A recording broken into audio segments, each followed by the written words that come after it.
Hola, bona nit. Falta menys d'una setmana pels comicis de Catalunya. Avui parlarem d'aquestes eleccions i de la campanya electoral, però l'actualitat del Vallès Oriental dona per a molt més. Després de titulars, comencem. Els partits porten la campanya electoral des de la capital fins als municipis més petits. Puigcercós reafirma com a condició el referèndum des de Llinars. Albert Rivera visita Montornès i el número 2 de CiU a Madrid visita Aiguafreda, on critica el nou pla d'ordenació urbanístic. Mans Unides celebra a Granollers el seu cinquantenari. La delegació vallesana du 39 anys treballant des de la comarca. Omplen el teatre auditori i fan públic el seu somni, que les ONGs deixin de ser necessàries. Una setantena de persones comencen a Caldes de Montbui una ronda de concentracions a favor del poble saragüí, que es farà en un municipi vallesà cada setmana. Assenyalen el govern marroquí, però sobretot s'indignen amb el silenci del govern espanyol. Esquerra Republicana de Catalunya ha fet el seu acte central a la comarca aquest dijous a Llinars i han assistit els dos caps de llista, Joan Puigcercós i l'actual president del Parlament de Catalunya, Ernest Banach. Els dos han posat en valor l'acció d'Esquerra Republicana en els darrers 7 anys. Puigcercós ha reafirmat de nou que Esquerra posa com a condició per donar suport a un nou govern que convoqui un referèndum per la independència en la propera legislatura. 300 persones s'han reunit aquest dijous a Llinars en l'acte central de la formació republicana a la comarca. Hi han intervingut, entre altres, el candidat Joan Puigcercós i el número 2, Ernest Banach. Però, cosa poc habitual, l'acte ha començat no pels taloners, sinó pel protagonista. Puigcercós ha sortit a recordar les condicions d'Esquerra per formar govern o donar suport a la investidura. Referèndum per la independència, preus justos per la pagesia, els nostres impostos a Catalunya, eficiència i transparència a l'administració, crèdit per a les famílies i els emprenedors. O, per exemple, aquí tenim un altre important, cap persona dependent sense ajuda. Nosaltres posem condicions i ho fem abans de les eleccions perquè volem que tothom sàpiga. Especialment important la primera. És imprescindible convocar un referèndum per la independència. Ho ha matisat hores després de dir que no caldria convocar-lo perquè Esquerra doni suport a la investidura. Després del matís, Puigcercós ha deixat lloc a l'ordre habitual, no sense recordar la disjuntiva que plantegen els comicis. No es pot deixar el PP que sigui decisiu, sent la tercera força. Esquerra ha de mantenir el tercer lloc. Perquè aquí hi ha la valentia, una actitud valenta, una actitud clara, diàfana, que avisa, que explica el que vol, que ho diu sense complexos. La valentia, però per l'altra banda tenim la covardia, els que generen desconfiança, els que veuen sempre problemes, que ho veuen tot negre, que generen por a la gent, perquè estan generant por a la gent, desconfiança i por. L'actual president del Parlament, Ernest Banach, ha pres la paraula després de l'alcalde del municipi, Martí Pujol. Banach s'ha mostrat orgullós de la tasca feta per Esquerra al govern des de l'any 2003. Ha destacat especialment la tasca social, feta a educació o a acció social i ciutadania. Ha demostrat que l'Esquerra Nacional té un paper jugant en aquest temps. I ho han demostrat no només a la teoria, sinó que ho han demostrat a la pràctica, en polítiques concretes, en polítiques que han fet avançar aquest país en aspectes socials com mai s'havia avançat. Però també de la tasca nacional. Segons Banach, s'ha fet més a nivell nacional en 7 anys de tripartit que en 23 de pujolisme.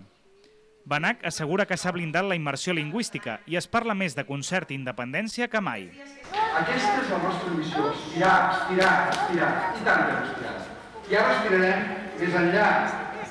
La candidata vallesana i número 8 a les llistes, Violant Mascaró, ha assegurat que el PSC i Iniciativa Verds es fan seves les polítiques dutes a terme per Esquerra i ha animat a la militància a explicar-se més. Finalment, Puigcercós ha tornat a parlar per tancar l'acte. Ha tornat a vincular sobiranisme nacional i una política progressista. En un altre ordre de coses, membres de la plataforma Stop Karting Llinars s'han concentrat davant el pavelló abans de començar l'acte. Han entregat al president d'Esquerra una octaveta informativa contra el projecte d'instal·lació esportiva.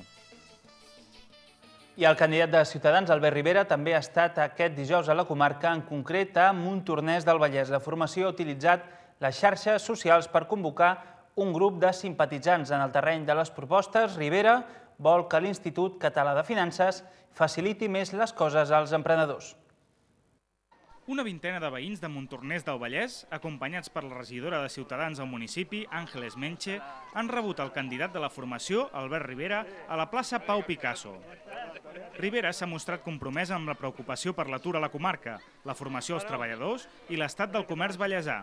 Jo crec que l'ocupació aquí en aquesta comarca, especialment a Montornès, es veu molt afectada per les mitjanes i grans empreses que tenim alguns dels polígons propers, i jo crec que aquí, evidentment, un dels temes que segur que surt en aquesta reunió és com formar els treballadors, com reinsertar-se en món laboral en altres sectors de vegades que no és pròpiament l'industrial, sinó el sector serveis o altres sectors. Crec que tenim bona part de la ciutadania en aquesta comarca afectada per això, i una altra bona important també pel comerç, que el Vallès també és molt important. El candidat de Ciutadans proposa transformar l'Institut Català de Finances en una banca pública que faciliti el crèdit als emprenedors. Hem proposat una proposta que avanço també aquí, que és que l'ICF, l'Institut Català de Finances, es converteixi en banca pública, és a dir, sigui un banc públic durant un temps determinat fins que la banca privada torni a obrir-se el crèdit, perquè la petita i mitjana empresa i l'autònom tingui crèdit en projectes viables. Jo crec que no podem dir no a una bona idea només perquè una persona no té un pis per donar en garantia, i per tant els projectes viables econòmicament han de tenir suport del crèdit públic. Preguntat per la llengua, Rivera ha remarcat que a Catalunya es parlen indistintament tant el català com el castellà. Ha criticat que tractar el català des de les administracions com una religió és un flac favor per la llengua i ha defensat l'escola trilingüe. Estic convençut que si preguntem als veïns que estan aquí ara en aquesta plaça, estic convençut que molts ciutadans intercanvien el català i el castellà sense cap problema, i diguéssim que al carrer no hi ha cap problema en aquest sentit. Ara, quan des de les institucions convertim les nostres llengües en instruments polítics o en religions pràcticament, doncs que confonem el que són els drets amb les imposicions, doncs jo crec que fem un mal favor. Com a catalanoparlant, lògicament, defensaré que l'escola catalana es pugui estudiar en català, però que també es pugui estudiar en castellà. Defensaré que a Catalunya un pugui utilitzar el català normalment o rotular el seu negoci en català, però també ho pugui fer en castellà, i en cap cas rebi imposicions ni sancions. Després d'atendre la premsa, Rivera s'ha dirigit a un bar on ha respost les preguntes dels ciutadans que s'havien convocat a través de la xarxa social Facebook. La formació assegura que han fet una clara aposta per internet de cara a aquesta campanya electoral. La campanya electoral arriba a tot arreu, a Granollers, a Llinars, a Montornès, però també a municipis més petits, com Aiguafreda, i ha estat aquest divendres el portaveu adjunt de Convergència i Unió al Congrés dels Diputats, Pere Macias. Veiem el més destacat del que ha dit. El número 2 de Convergència i Unió a Madrid, Pere Macias, ha visitat aquest divendres, entre altres municipis vallesans, Aiguafreda. Macias assegura que la Federació Nacionalista no té guanyades les eleccions i que cal continuar mobilitzant l'electoral fins l'últim dia. En aquest sentit, fan campanya per arribar a tot arreu. Macias s'ha referit a temes d'actualitat local, nacional i política. Bona part de la gent d'Aiguafreda està molt enfadada perquè, òbviament, diguem-ne que allà on ha estat visquent algú durant molts anys li digui que és un tros de riu, doncs això, a part que no és veritat, doncs no és una postura pròpia del segle XXI. Repeteixo, el segle XXI es caracteritza pel respecte al medi ambient, és evident, i no pot ser d'altra manera, però també es caracteritza per saber intel·ligentment compatibilitzar les activitats humanes amb el medi ambient. I això és el que el tripartit o el bipartit d'Aiguafreda no saben fer. És a dir, uns el volen, els altres no saben si el volen i els altres no el volen. I llavors què vol dir? Que davant d'això el Ministeri el que fa és fer una proposta que no està ben resolt, que hi ha punts que afecten greument el territori, jo crec que no dona una bona resposta i, per tant, jo crec que el govern de la Generalitat, un govern de la Generalitat seriós, el que ha de fer és defensar el territori, dibuixant bé, dissenyant bé la via, que sigui una via de capacitat suficient, però que a la vegada no faci l'afectació tan excessiva. Nosaltres demanem no només d'aquesta via, sinó de totes les carreteres de Catalunya, perquè el Ministeri ha demostrat que no ho vol fer, que no ho sap fer, que no destina diners. Ara, amb l'excusa de les retallades pressupostàries, sobretot ha retallat carreteres a Catalunya, més que enlloc més. Continua invertint a tot Espanya amb autovies on lloc no hi passa pràcticament ningú, i en canvi aquí ha retallat de manera molt important. Per tant, nosaltres no és que volem que el quart cinturó sigui competència de la Generalitat, sinó absolutament totes les carreteres de l'Estat a Catalunya, totes les grans infraestructures han de ser també competència del govern de la Generalitat. Penso de totes maneres que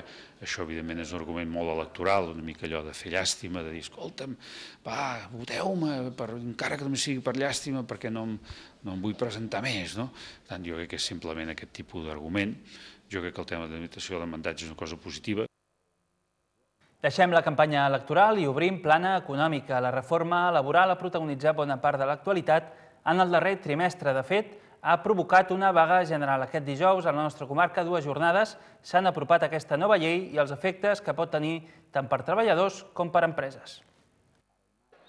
Són imatges de la vaga general a la nostra comarca, en concret a la ciutat de Granollers. Una vaga provocada per les retallades socials del govern central, però sobretot per la nova reforma laboral. Els sindicats mantenen que és un pas enrere, que s'acomiada més fàcil i que la reforma allunya el país d'un sistema laboral pel segle XXI. Però no tothom hi està d'acord amb aquesta visió. Defensem que aquesta reforma que ha vingut impulsada per una pressió internacional claríssima donada la conjuntura econòmica, en realitat i en el fons no ha sigut tampoc una reforma tan substancial com la que aparentment va provocar una vaga general. Pensem que en el tema de la vaga general hi ha hagut tot un joc de forces i contrapesos polítics, sindicals i econòmics, més que pròpiament legals. La reforma no és tan profunda. Aquesta assessoria jurídica de l'Eix Mataró-Granollers ha fet aquest dijous una jornada a un hotel de la capital vallesana sobre la reforma. S'hi han aplegat un centenar llarg de persones. Creuen que a nivell legal els canvis són pocs. Malgrat tot, asseguren que cal enfocar-los bé. Tracten de la gestió de persones i té molt a veure l'aspecte emocional. Las personas tienen que sentirse directamente que pertenecen a una compañía, que hay una razón de ser a esta compañía, que no solamente es por un lado que los directivos tienen que mirar lo que es resultados y que la gente que están trabajando, los colaboradores que tienen que estar cubriendo un trabajo más o menos bien, lo que hay que hacer es crear unión. Segons Fernández, tan important és l'èmfasi en reduir la xifra d'atur com l'estabilitat laboral dels treballadors. Tot i així, asseguren que la reforma no ajuda gaire a crear ocupació. El que creiem que crearà ocupació és l'adequada gestió de les empreses i la creació de riquesa. Això és el que crea l'ocupació. I aquesta reforma de manera directa no crearà ocupació. Una altra cosa és que és com una picada d'ull. És a dir, alguna cosa està clar que s'havia de fer. El que ens hem de plantejar és si hem sigut prou valents. En un altre ordre de coses, l'assessoria creu que és un bon moment per a que les petites i mitjanes empreses busquin negocis juntes o fins i tot es fusionin. Per fer-ho, però, recomanen prudència i assessorament. Sempre s'ha de procedir a fer una due diligence a la petita empresa. Estem una mica cansats de veure petits empresaris que s'associen, es fusionen, volen comprar una petita cartera i que ho fan sense preveure absolutament res. Llavors, el nostre consell és hem de fer una petita due diligence, una petita revisió dels estats, una petita revisió del que volen obtindre i en base a això fer o no fer el negoci. L'assessoria creu que l'eix Granollers-Mataró s'ha de reinventar per sortir de la crisi, s'ha de fer més interdependent i apostar per nous sectors. L'economia del Maresme del Vallès s'ha de reinventar, possiblement com d'altres parts de Catalunya i d'Espanya, però està clar que aquí ens hem de reinventar i no ens hem de parar només en convertir-nos en ciutats serveis o dedicades només als serveis, sinó que hem d'estimular l'aspecte tecnològic, el de la creativitat, el de la innovació. Malgrat tot, i que la crisi sembla que durarà encara mesos o anys, asseguren que val la pena veure el futur amb optimisme i buscar eines per sortir endavant.